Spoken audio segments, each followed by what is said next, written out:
डंके की चोट पे जालिम को बुरा कहता हूँ, मुझे सूली से न जिंदानों से डर लगता है। बीजेपी मुसलमानों की नफरत पर जीतती है, मगर फिर भी इस ऐवान के दरवाजे नहीं खुलते मुसलमानों के लिए। संविधान सिर्फ एक किताब नहीं है जिसे चूमा जाए कि कभी उठाकर पढ़ो कॉन्स्टिट्यूंट असेंबली डिबेट्स में कि नेहरू ने, एच.सी. मुखर्जी ने, सरदार हुकुम सिंह ने माइनॉरिटीज के बारे में क्या कहा था। बीजेपी मुझे गायब करना चाहती है कि क्या दिन दिखा रही है सियासत की धूप छाओ।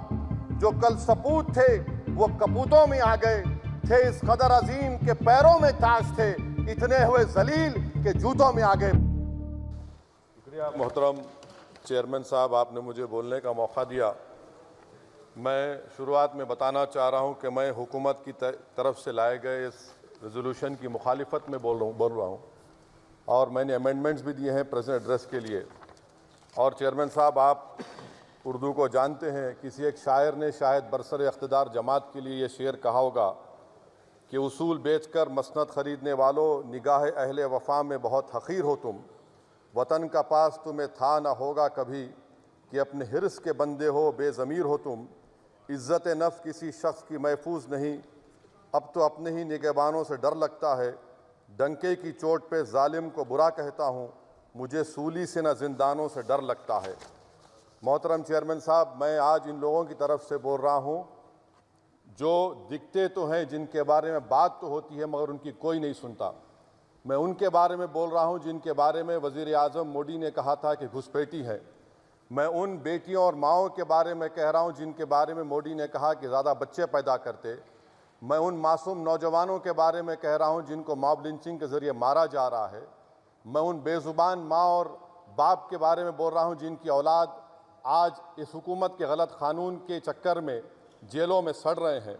बीजेपी मुसलमानों की नफ़रत पर जीतती है और मुसलमानों के नाम निहाद मसीहा मुसलमानों के 90% ज़्यादा वोट हासिल करते हैं, मगर फिर भी इस ऐवान के दरवाजे नहीं खुलते मुसलमानों के लिए और सिर्फ 4% मुसलमान जीत कर आते हैं।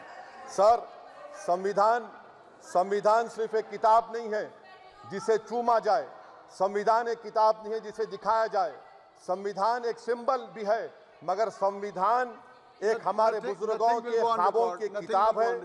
हमारे जमहूरियत को हमारे बुजुर्गों ने इस तरह समझा, हमारे फाउंडिंग फादर्स ने इस तरह जमहूरियत को समझा कि इसमें हर समुदाय और मजहब और समाज के मानने वाले लोगों की राय को शामिल किया जाएगा इस मुल्क को चलाने के लिए, मगर इस ऐवान में सिर्फ 4% मुसलमान जीत कर आते हैं।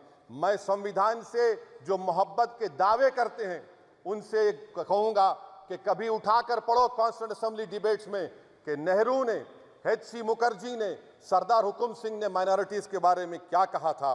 सर, वतन अजीज़ का मुस्तकबिल कैसा होगा जब बीजेपी मुझे गायब करना चाहती है और दीगर हिज़्ब इख्तिलाफ की पार्टियां के लिए मेरा वजूद सिर्फ वोट डालना और अपनी खबर में जाकर सो जाना है। इसीलिए आप देखते हैं कि समाजी इंसाफ है सर कि 4% मुसलमान जीत कर आते हैं। सर, इस ऐवान में ओबीसी समाज के एमपी अब अपर कास्ट के एमपी के बराबर हो चुके हैं। ओबीसी समाज के एमपी अब अपर कास्ट एमपी के बराबर हो चुके हैं और 14% मुसलमान सिर्फ 4% जीत कर आते हैं। CSDS का डेटा ये बताता है कि इस मुल्क में जो वोट बैंक है, जो एक मुश्त वोट डालता है, वो अपर कास्ट का है। मुसलमान का कभी ना वोट बैंक था ना कभी रहेगा।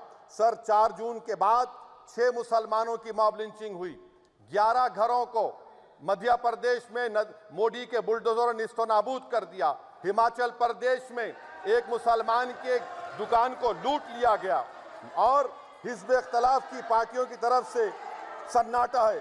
शायद अब वक्त आ चुका है कि लफ्ज़ मुसलमान का नाम लेना भी अब उस पर पाबंदी आयद कर दी जाएगी। अपने प्रारंभिक भाषण में माननीय आप लोग बैठ जाएं। माननीय सदस्य ने अपने प्रारंभिक भाषण में जो शब्द प्रयोग करा है उसको ऑथेंटिकेट करा जाए।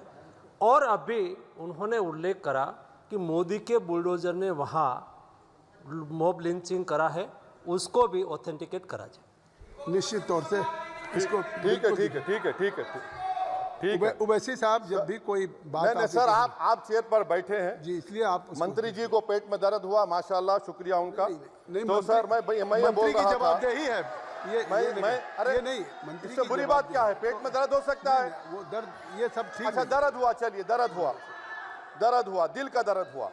तो सर, जो नरेंद्र मोदी को मैंडेट मिला है वो सिर्फ और सिर्फ मुसलमानों की नफरत पर हिंदुत्व की वजह से मिला है। बेरोजगारी का आलम यह है सर कि मोदी सरकार के 5 साल में 75 लाख एस्पिरेंट्स की जिंदगी बर्बाद हो गई, 6 पेपर लीक हुआ। बेरोजगारी का आलम यह है सर कि रशिया जा रहे हैं, वहां जाकर अपनी जानों को दे रहे हैं। बेरोजगारी का आलम यह है कि नरेंद्र मोदी रोजगार का कैंप चलाती है नौजवानों के लिए कि तुम इजराइल में जाकर काम करो, उनको कैनन फॉडर बना रही है ताकि फलस्तीनियों की जायदादों को हड़प कर सके। ये भी कंक्लूड मैं, अरे सर मेरा टाइम है। कहाँ टाइम है सर, आप ये टाइम ले लिए मेरा। सर मैं 2 मिनट दीजिए। ये विश्वगुरु की पॉलिसी है। इजराइल को 27 टन हथियार जा रहा है। 9 मिलियन भारत के लोग गल्फ में काम करते हैं, क्या असर पड़ेगा? 47,000 इजरायली फलस्तीनी मार चुके हैं। क्या है हमारी पॉलिसी सर? क्यों हथियार दे रहे हैं सर? नस्लकशी हो रही है। सदर जमहूरिया के खुतबे में राष्ट्रपति के सर, मैं उसी पे बोल रहा हूं सर, उसमें लिखा हुआ है फॉरेन पॉलिसी के ऊपर, आप पैराग्राफ नंबर 25 देख लीजिए। सदर जमहूरिया में सैचुरेशन अप्रोच है।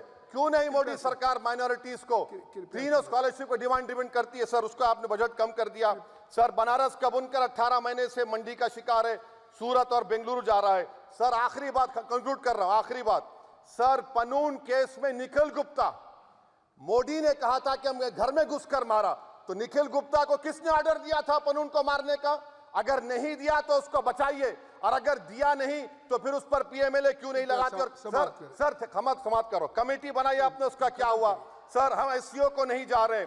सर मैं आपको बता रहा हूं कि मैं अपनी इस तकरीर को टीपू सुल्तान की नजर, सुनिए सर, अब हो गया, खत्म कर रहा हूं सर। मैं अपनी तकरीर को टीपू सुल्तान के नजर कर रहा हूं। ये टीपू सुल्तान की फोटो है, क्या आप इससे भी नफरत करेंगे सर? ये संविधान में टीपू सुल्तान की फोटो है जिस पर वल्लभ भाई पटेल ने साइन किया, श्यामा प्रसाद मुखर्जी ने साइन किया। ये आपकी नफरत है सर। आखिर में मैं अपनी बात को खत्म कर रहा हूं इस शेर पर कि क्या दिन दिखा रही है सियासत की धूप छांव। जो कल सपूत थे वो कपूतों में आ गए, थे इस कदर अजीम के पैरों में ताज थे, इतने हुए जलील के जूतों में आ गए। बहुत बहुत शुक्रिया।